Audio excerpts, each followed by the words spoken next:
Hello, welcome to my tutorial on how to draw Oscar the Funny Cat. I am Oscar fan 1993 and I'm going to teach you how to draw Oscar. So first you bring your professional art program. I use Paint.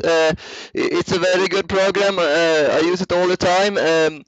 So here, first make the canvas bigger and okay, first you start with a circle.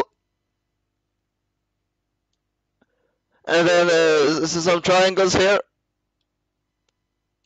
And this is the hard part. This is the hard part. Okay, so you need to be careful with this part.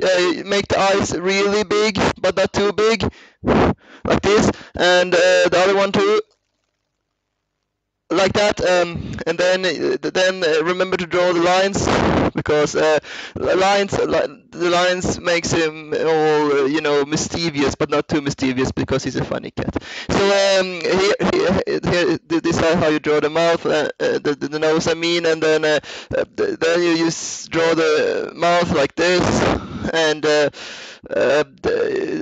you draw the body like this.